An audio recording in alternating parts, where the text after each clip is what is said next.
Nesta aula vamos falar sobre a terapia de casal e família, focando na matriz familiar.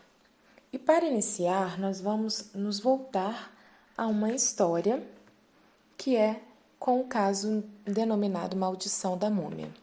Este caso fala de uma adolescente de 15 anos, Júlia, que todo o caso traz para nós algumas informações. Júlia tem 15 anos e é a filha mais velha de uma família e está vivendo hoje uma sintomatologia de disfunção de imagem. Também sofre um isolamento, busca se isolar socialmente dentro do quarto, tem também oscilação de períodos de muita tristeza e outros períodos de agitação.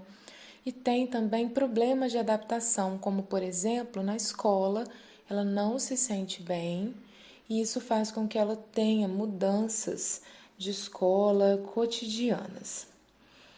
Então, nesse caso, Júlia foi encaminhada a um médico, um psiquiatra, que passou antidepressivos para ela. E ela entra então também em terapia familiar. Os terapeutas então começam a montar o cenário familiar de onde que os pais dela se originaram, para poder entender a crise familiar que explodiu em Júlia, já que os pais agora estão muito preocupados e isso vem mudando todo o cenário familiar, trazendo um desconforto imenso. Isso quer dizer que foi visto então nessa montagem do cenário familiar utilizando o genograma, que é um instrumento muito eficaz quando se está levantando dados da família, já que ele mostra a posição no ciclo familiar em que o indivíduo em sofrimento está e mostra também todas as ligações que ele tem com os seus entes familiares. Isso quer dizer que mostra como está a situação dele em relação aos pais, a família nuclear e também a família extensiva de cada lado, pai e mãe. E na formulação do genograma de Júlia, ela coloca muito bem colocado ali, posicionado. Esse genograma vai ser mostrado no livro, na página 36. Ela mostra ali e conta depois a história de Ricardo, que é seu pai, que tem uma família de imigrantes. E nesse processo de saída do Egito, né, eles vieram, então seus pais vieram se casar e teve durante sua vida um afastamento muito grande por parte de seu pai. E ele acabou se aproximando mais com a sua mãe, né? Imagina, e ele diz também que ele, ao longo das sessões, dos encontros, no conhecimento, o Ricardo fala que ele não tinha muito contato com todos os irmãos. Uma das irmãs, por exemplo, que rompeu uma tradição da família, uma tradição mais tradicional mesmo, né? Da família de se casar e após o casamento ter filhos, de constituir uma família. Ele tem uma irmã com a qual ele sofreu esse afastamento. Essa própria irmã se afastou também da família porque ela achava que ela carregava em si a maldição da múmia e que sempre que ela chegava em um lugar ou se relacionava com alguém, ela prejudicava a vida daquela pessoa. Isso fez com que Ricardo sempre imaginasse a filha com a imagem daquela irmã, já que a sua filha estava tendo todos esses sintomas avessos, ao contrário daquilo que ele esperava dentro de uma família. Ele tinha medo que a sua filha reproduzisse a imagem dessa irmã que se chamava Susana, se reproduzisse enquanto alguém que não fosse aprovada pelo pai, né? E alguém que fizesse mal onde estivesse, que produzisse o mal onde estivesse, né? Até mesmo como se carregasse uma maldição por às vezes ter rompido com o que a família esperava. Então Ricardo pôde relatar esse medo que tinha de sua filha reproduzir aquilo que era a imagem que ele carregava da sua irmã Susana. Temos também na formulação do genograma Silvia, mãe de Júlia, que após a separação dos pais acabou vivendo mais com o pai e com seus irmãos e não teve uma proximidade tão grande e afetiva com sua mãe. Só que eles moravam perto dessa mãe materna, da mãe de Silvia, e Júlia tinha uma ligação muito grande com ela, uma ligação muito positiva. Descobre-se então que a depressão de Júlia ela iniciou após a mudança da avó para longe da casa deles. Então, a Júlia começou a expressar tristeza, que seria uma tristeza de toda a família com um novo afastamento. Silvia já teve um afastamento por parte dos pais, que foi quando eles se separaram, onde ela teve que ficar apenas com um, né, e não viver tanto com sua mãe.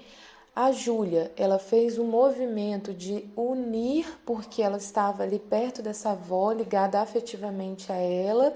E o que acontece é que quando a avó vai para longe por uma mudança necessária de casa, uma mudança necessária de cidade, Júlia sente novamente todo aquele luto, aquela tristeza, aquela depressão por novamente estar vivenciando a separação dessa avó.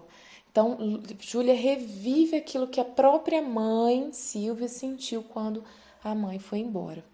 Então, vemos então nessa análise, segundo a descrição dos terapeutas, né, é que a missão da Júlia seria manter a família materna e paterna próximas, unindo e eternizando essas famílias, e mais ainda manter os avós maternos próximos, próximos dela, próximos da sua mãe, Silvia, né?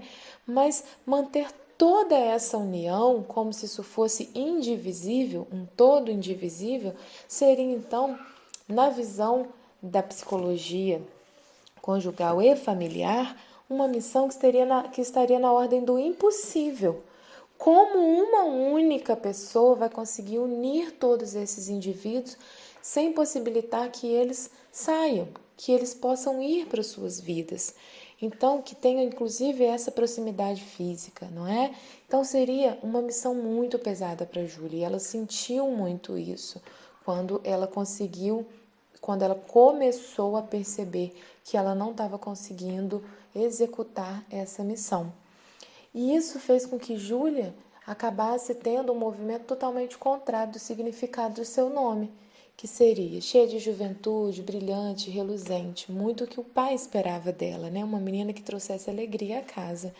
E então, com a separação, quando ela vive novamente uma separação, né, que ela revive essa separação do pai quanto à sua terra de origem, que seria o Egito, suas origens mesmo familiares, e também a separação por parte da família da mãe, que seria a separação dessa avó mesmo, reviveu uma separação conjugal.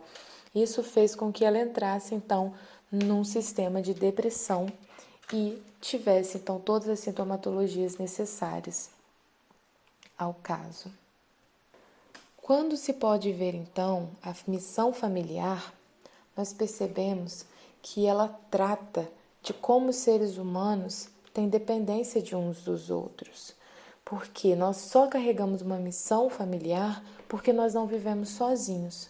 Cada um de nós traz a marca daqueles dos quais nós nascemos, do nosso pai, da nossa mãe, enfim, dos núcleos nos quais foram aqueles dos quais nós nascemos. E vemos então que nós trazemos deste modo muitas histórias em cada uma dessas famílias de origem. A família de origem dos genitores trazem cada um, no seu lado, muitas histórias.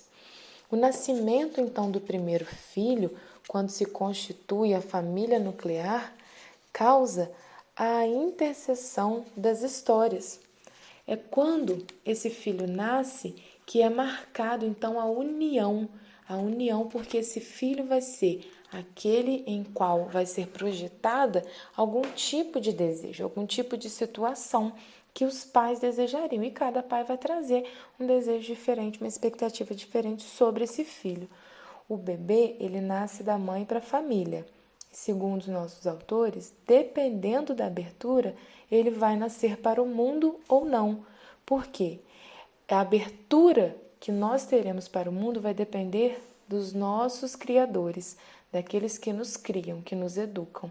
Então, a família vai permitir que nós possamos nascer para o mundo ou ficarmos presos em um legado apenas familiar. Para passar para a idade adulta, o filho ele deve ser preparado desde o nascimento pelos pais para construir sua vida separado deles. Então, o filho que vai ter uma vida independente dos pais, que vai se desligar naturalmente para seguir seu curso, sua história, ele precisa ter esse entendimento por parte dos pais, ele precisa receber esse entendimento por parte dos pais desde a sua tenra criação.